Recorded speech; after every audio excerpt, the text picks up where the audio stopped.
Hey there friends, Snips again. Out here in the garage tonight doing a little bit of tinkering, and I think I've got a solution to a problem that you guys have been hearing me complaining about with these Barra 1886 guns in particular. This may actually help out with the Barra 900 as well. I may try something with that down the road.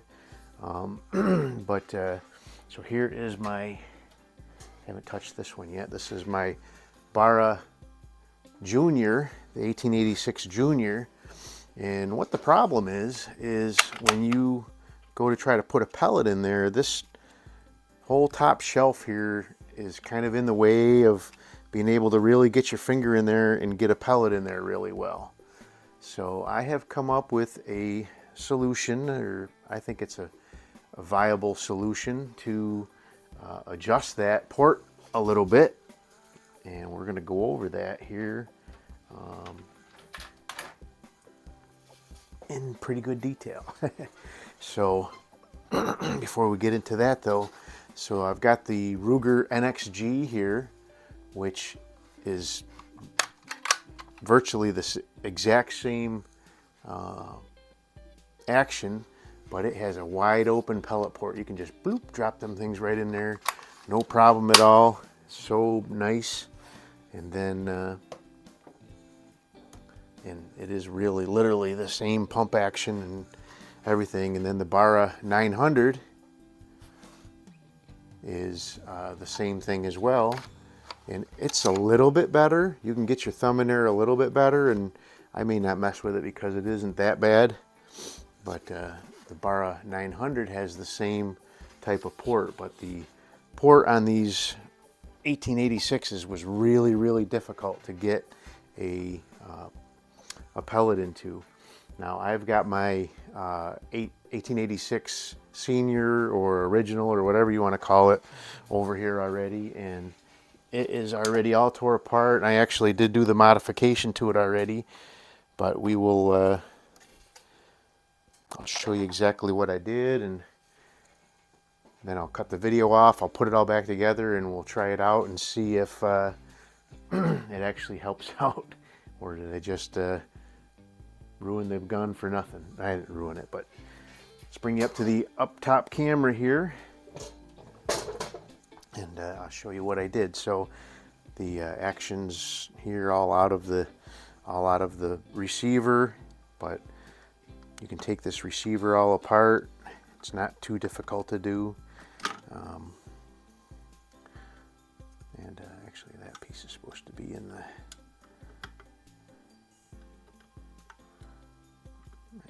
like there, but originally, and I'll bring up the Junior again just to have it side by side. Originally, the right half of the receiver had a piece of plastic that spanned all the way across that was 1/4 inch wide, and I think that 1/4 inch of difference is going to make all the difference in the world of being able to get your thumb in there to insert a pellet. So what I did was I pulled it apart, and I used a sanding drum on a Dremel tool, and I ground that piece off, and I left a little curved profile on there just to kind of make it look like the rounded port like it was before.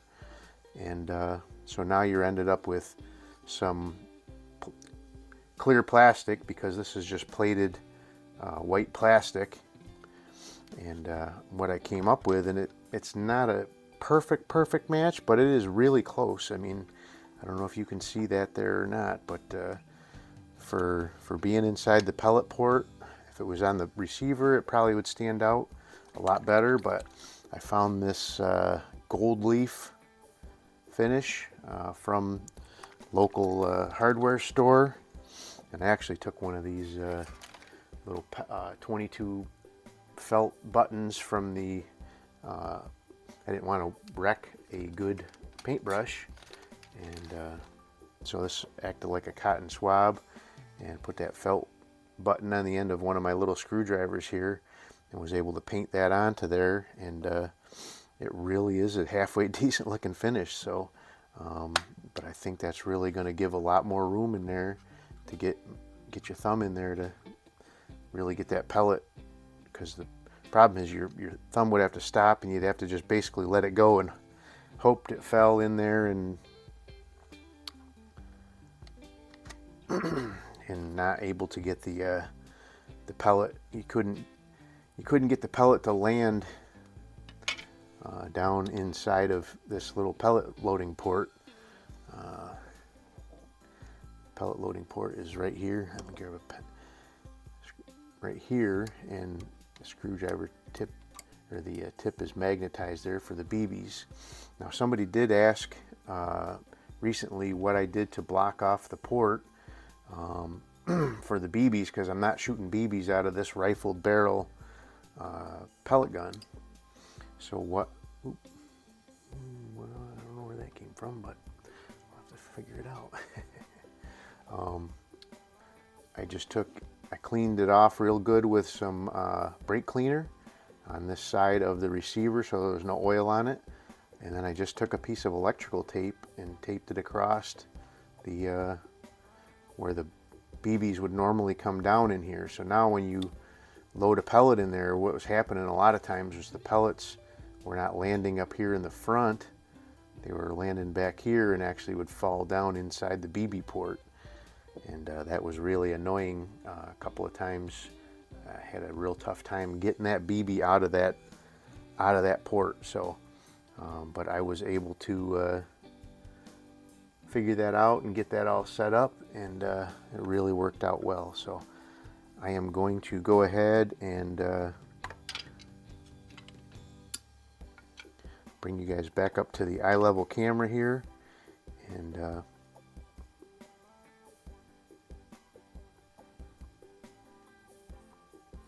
that's pretty much it for the modification. So stand by for more information.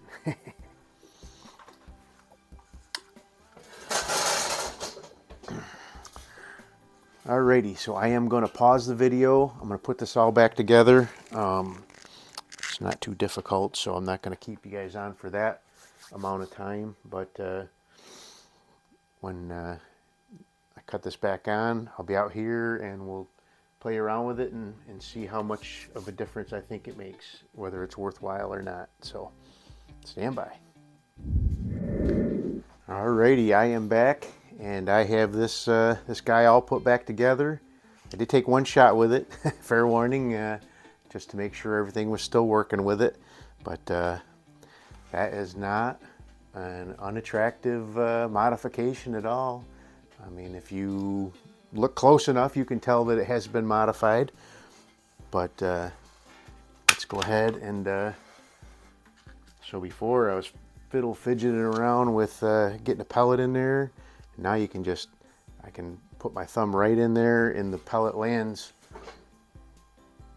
right there. You can see it right there below my fingertip. Easy as pie putting that in there now. It's almost as easy as the Ruger NXG there. So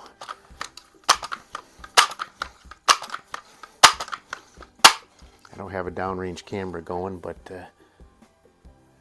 we know this thing is very, very accurate, so we're not too worried about that. That is pretty nice. Boom. Just as easy as that.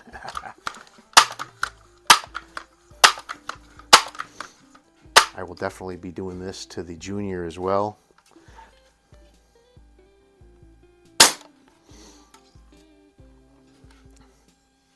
Because I love shooting these guns, and that was my only real hang up with either one of them, is trying to get a pellet in there. I'm not too worried about these things really ever being collectibles. They're just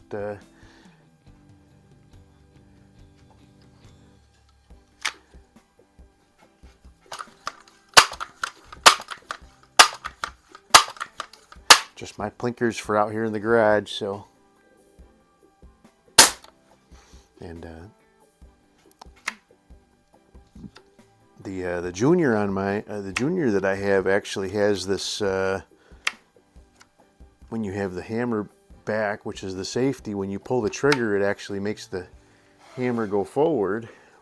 And I was looking at it on, and a couple people commented that the big one should do that as well, but I did not see. Oh. I did not see what causes that to happen inside there. There must be a part missing inside there, because, I put everything back the way I've had it apart a couple times, and I've put it back together the same way every time, so I'm not missing any parts from when I took it apart. But oh well, those automatic safeties are kind of annoying to me anyway, so I am not disappointed that this one doesn't work.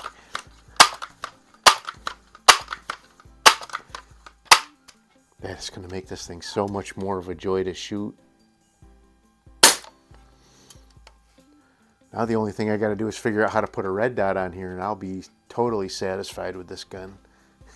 But there you go. That is the pellet port modification. Turned out pretty good, I think, and it's going to make this gun so much nicer to shoot. I've been shooting this thing for a year and a half out here in the garage now, and that is the only complaint. Well, this one had a pretty heavy trigger when I first started with it, and I was able to install a lighter trigger spring, but that was not a huge deal. It was probably about 6 pounds. I could have lived with that, but not being able to load those pellets in there, having to take 3 or 4 times wrangling with those pellets sometimes, almost every time, was really annoying. So, but that is a great little modification, and if you're not opposed to doing a little bit of Dremel work, yours can be easy too. So anyway, I hope you guys liked the video. Till next time, have a great day.